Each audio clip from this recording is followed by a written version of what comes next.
Imagine having morning coffee in Paris, surfing in Fiji at noon, and watching the sunset atop the pyramids in the evening. All in the blink of an eye, without spending a single penny on airfare. David Rice possesses a superpower that all of humanity craves: teleportation. But his lavish life, funded by money borrowed from banks, soon comes to an end when a brutal hunter appears. He does not want to capture him.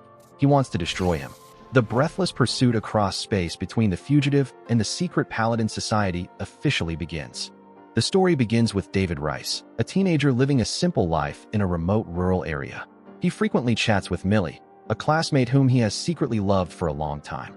David gives Millie a snow globe as a gift, and Millie happily accepts it. However, Mark, a bully in their class, intervenes, snatching the item to mock David. Mark throws the snow globe out onto the middle of the frozen lake, and David risks stepping out to retrieve it. Millie tries to stop him, but David remains determined. David retrieves the snow globe, but the ice cracks and he falls through into the water. Millie rushes to save him, but David is trapped beneath the ice. A strong current pushes David away, leaving him no chance to surface.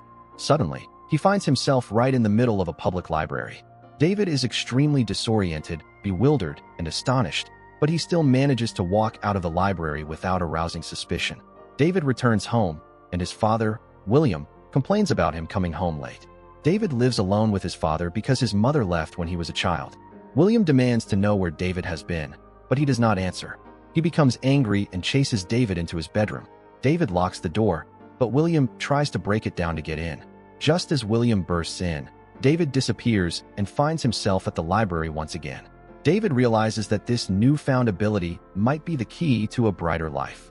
He returns to retrieve his meager savings, determined to move to a big city and start a new life. David then strives to discover more about his abilities by practicing in a park to better control his power. He flips through a travel magazine, looking at famous landmarks around the world, and attempts to teleport to them. He sees the Empire State Building and recalls visiting it with his mother, Mary. Objects in the room suddenly float, and he instantly teleports to the Empire State Building. David realizes that he can only teleport to places he has seen or visited. With no money, David decides to use his power to rob a bank. He goes to a bank, asks to use the restroom, and on the way, he glances inside the vault. That night, David teleports directly into the vault and gathers as much money as possible. He makes several trips, stuffing his bag with money each time he returns. The next day, an investigation into the bank robbery begins. Roland Cox appears and tells the bank manager that he works for the government. He demands to see all security footage and the list of everyone who entered the bank in the past month. Roland notes that the vault door was never opened, and the police have no idea how the robbery was carried out. Roland seems to know about those with teleportation abilities and hypothesizes that the robbery was committed by one of them. Several years pass, and David now lives in downtown New York in a lavish penthouse.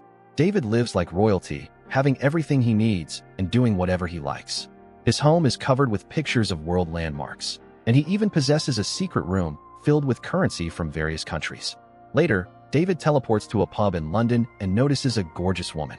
He teleports to her side without being cautious, and another man, named Griffin, sees him teleport. He spends the night with the girl, and the next day, he travels to Fiji to surf giant waves. Next, he goes to Egypt, having lunch right on top of the Sphinx. In a tropical rainforest, a man who can teleport is trying to escape. He teleports through the jungle, but a cable snags him, preventing his escape. He is trapped in a tree, entangled in a web of electrical wires. Roland reveals himself and approaches.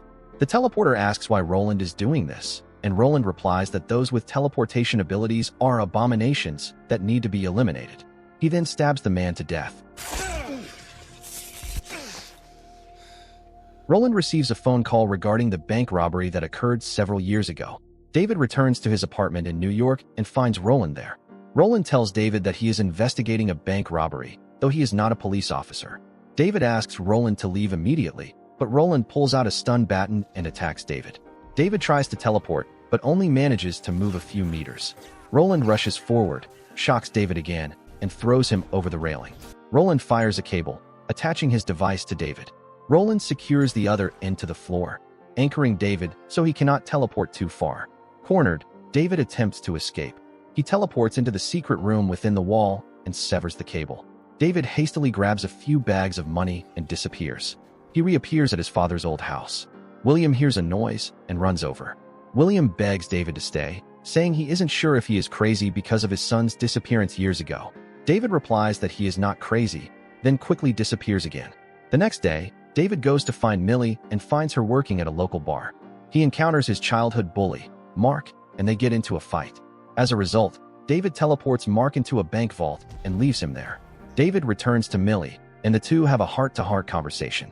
David lies to Millie that he is working in banking and asks how she is doing.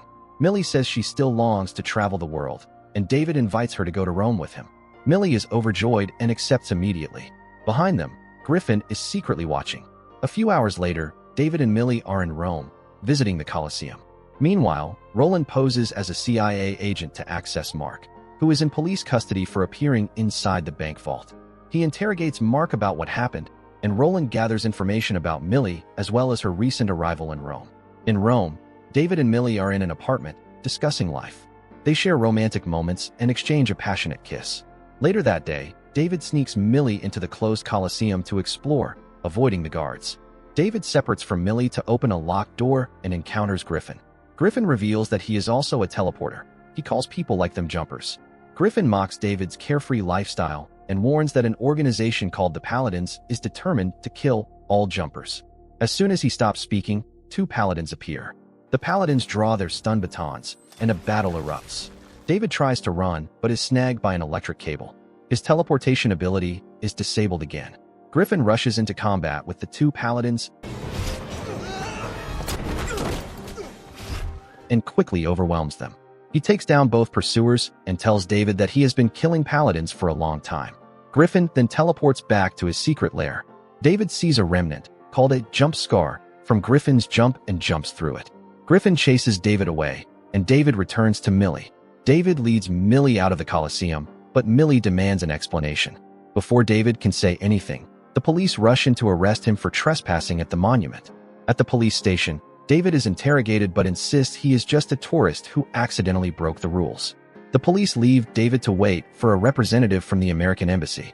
While David is waiting, a woman walks in, and David recognizes her as Mary, his mother. Mary tells David he has only 30 seconds before the Paladins arrive and hands him the key to his handcuffs. Mary hurriedly leaves. David chases after her, but loses track of her. David returns to pick up Millie, and they both head to the airport. At the airport, David tells Millie that they must separate. Millie is disappointed, but still boards the plane alone. Meanwhile, Roland arrives at William's house and introduces himself as an agent from the tax department. Roland asks about David, but William is uncooperative. William says he has not seen David for the past 8 years. He also mentions that Mary abandoned them when David was only 5 years old. William orders Roland to leave, but he refuses. David arrives at Griffin's lair and sees the walls covered with photos and information about Paladins from all over the world. David asks Griffin why the Paladins kill jumpers, and Griffin explains that this war has been going on since the Middle Ages. According to Griffin, the Paladins are religious fanatics who believe that the power of teleportation belongs only to God. He also warns David that the Paladins will not hesitate to kill anyone to capture him. Realizing his father and Millie might be in danger, David teleports to William and finds him unconscious on the floor. He takes him to the hospital. David returns to Griffin's lair, wanting to know more about Roland in order to kill him. Griffin says it is useless because he has been tracking Roland for over 10 years, and every encounter only leaves him with more scars. David proposes they work together to catch Roland, but Griffin refuses. Griffin teleports to China, but David follows to persuade him. Finally, Griffin agrees when David says he knows where Roland might appear next, implying Millie.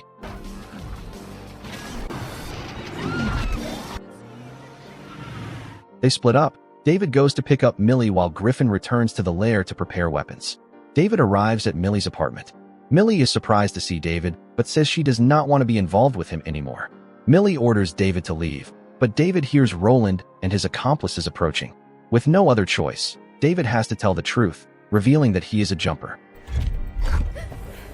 Millie is stunned to witness David's ability and runs away in fear. Knowing danger is imminent, David grabs her and teleports both of them to Griffin's lair. Roland and the Paladins enter Millie's apartment, finding it empty, but Roland discovers a jump scar. They take out a device and place it in the scar to widen the portal in order to follow David. David meets Griffin, but Griffin is angry to see Millie there. Griffin speaks of the Paladin's machine and warns that bringing Millie there will lead the enemy to them. David and Griffin check the jump scar and see it expanding. A few seconds later, Roland appears. David and Griffin hide. David sees a photo of his mother, Mary, on Griffin's wall of Paladins. David is then pinned to the wall by a fired electric cable. Griffin rushes out with a flamethrower. Griffin and Roland fight fiercely. Griffin uses his teleportation ability to gain the upper hand. Roland also fights back fiercely using Paladin technology. Griffin punches Roland out of the lair, then teleports away and returns with a bus hurtling straight toward Roland. Roland dodges it in the nick of time. Millie finds David pinned to the wall and tries to free him, but Roland appears, intending to kill her. Millie stands frozen, but Griffin reappears with the flamethrower and blasts Roland back into the jump scar. Griffin jumps in after him. Roland and Griffin reappear at Millie's apartment and continue fighting. Back at the lair, Millie successfully frees David, but says she wants to go home. She wants a normal life. David has no choice but to agree. As he prepares to take Millie back, Griffin returns, holding the Paladin's portal-opening device. But because the scar is still active, the Paladins manage to fire a cable, catching Millie and dragging her back to the apartment. David wants to save Millie, but Griffin is preparing a bomb. Griffin says this is the chance to destroy the Paladins once and for all. He intends to teleport the bomb to that apartment. David objects and teleports the bomb elsewhere. Griffin gives chase, and the two engage in a battle of jumpers, teleporting through a series of different locations. They fight from Egypt and San Francisco to New York to seize the detonator. Finally, they arrive at a battlefield in Chechnya. Griffin grabs the detonator, but fails to notice a high-voltage power line tower falling down. David teleports Griffin, so he is trapped by the power lines, leaving the high voltage to incapacitate him. Griffin tries to stop David from returning to the apartment, saying he stands no chance against 5 Paladins, but David is determined to save Millie. David returns to the apartment and reaches Millie, but he is immediately pinned by 5 electric cables, anchoring him to the walls and floor. David struggles, concentrating with all his might to teleport. This causes the entire apartment to shake violently. Because the cables anchored David to the apartment, when he attempts to teleport, the entire apartment goes with him.